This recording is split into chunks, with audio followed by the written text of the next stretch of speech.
ഒടുവിൽ ഇറാനെ വരുതിയിലാക്കി അമേരിക്ക. സമാധാന ചർച്ചകൾക്ക് ഇറാൻ തയ്യാറായതോടെ 2 ആഴ്ചത്തെ വെടിനിർത്തൽ പ്രഖ്യാപിച്ച് ട്രംപ്. ഇസ്രയേലും വെടിനിർത്തൽ അംഗീകരിച്ചു.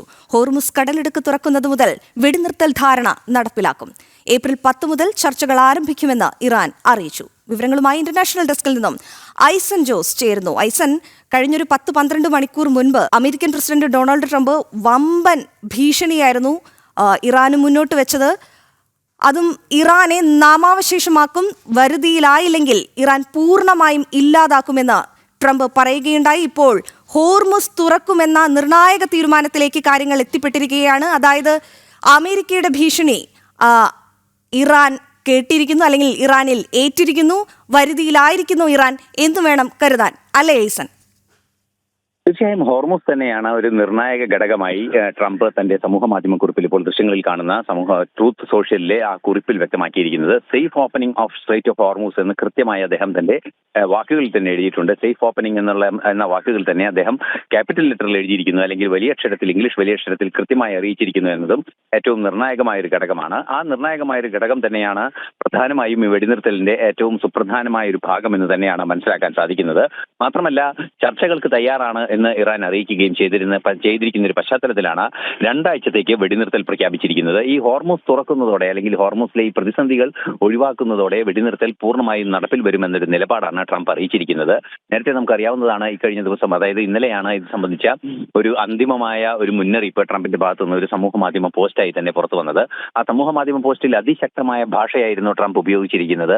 ഒരു നാഗരികതയെ പൂർണ്ണമായും തകർത്തെറിയും, മാത്രമല്ല പുനർനിർമ്മിക്കാനാവാത്ത വിധം, അല്ലെങ്കിൽ തിരിച്ചു വരാനാവാത്ത വിധം നശിപ്പിച്ചു കളയും ഇറാനെ എന്ന കൃത്യമായൊരു വാക്കുകളാണ് അതിലുണ്ടായിരുന്നത്. തീർച്ചയായും മാധ്യമങ്ങൾ അതിരൂക്ഷമായ ഈ ഭാഷയെ കൊലവിളി എന്ന് പോലും പരാമർശിക്കുന്ന ഒരു സാഹചര്യം ഉണ്ടായി. അത്തരത്തിൽ അതിശക്തമായ രീതിയിലുള്ള ഒരു നിലപാടായിരുന്നു ട്രംപിന്റെ ഭാഗത്തു നിന്നുണ്ടായത്. പിന്നീട് ഇപ്പോൾ ഈ ഒരു സാഹചര്യം വന്നപ്പോൾ അത് ട്രംപ് വെടിനിർത്തൽ ധാരണ അല്പസമയം മുമ്പ്, ഏതാണ്ട് മണിക്കൂറുകൾക്ക് മുമ്പാണ് ഈ വെടിനിർത്തലിനെ സംബന്ധിച്ച ഒരു പ്രഖ്യാപനം ട്രംപിന്റെ ഭാഗത്തു നിന്നുണ്ടാവുകയും ചെയ്യുന്നത്.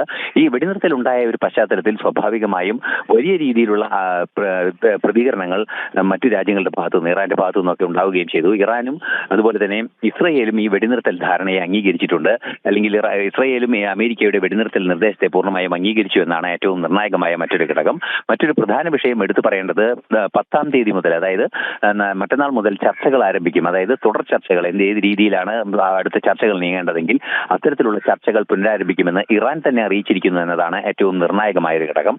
അതുകൊണ്ട് തന്നെ ഇപ്പോൾ ഇന്നലെ അദ്ദേഹം പറഞ്ഞിരുന്നു, ട്രംപ് പറഞ്ഞിരുന്ന വാക്കുകളിൽ തന്നെ കൃത്യമായ ഒരു സന്ദേശമുണ്ടായിരുന്നു. തുടർ ചർച്ചകൾക്കുള്ള സാധ്യത തുറന്നു കിടക്കുന്നു, എങ്കിലും ആ പന്ത് ഇറാന്റെ കയ്യിലാണ് എന്ന നിലപാട് JD വാൻസും അറിയിച്ചിരുന്നു. അത്തരത്തിലുള്ളൊരു സാഹചര്യത്തിൽ കൃത്യമായ സാഹചര്യങ്ങൾ മനസ്സിലാക്കിക്കൊണ്ടുള്ള ഒരു നീക്കമാണ് ഇപ്പോൾ ഇറാന്റെ ഭാഗത്തു നിന്നുണ്ടായിരിക്കുന്നത്.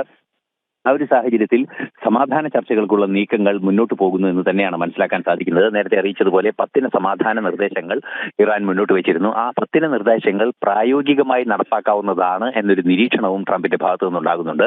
സ്വാഭാവികമായും ഇറാൻ യുദ്ധം ഒരു സമാധാനത്തിലേക്ക് പോകുന്ന ഒരു സാഹചര്യം ഇപ്പോൾ ഈ വാക്കുകളിൽ നിന്നും അതുപോലെ തന്നെ അദ്ദേഹത്തിന്റെ ഈ പോസ്റ്റിൽ നിന്നും വായിച്ചെടുക്കാൻ സാധിക്കുന്നുണ്ട്. ആതിര. ശരി ഐസൻ, ഒടുവിൽ വെടിനിർത്തൽ സംഭവിക്കാൻ പോകുന്നു, സമാധാന ചർച്ചകളിലേക്ക് കാര്യങ്ങൾ എത്തുന്നു. ഐസൻ ജോസാണ് വിവരങ്ങൾ നൽകിയത്.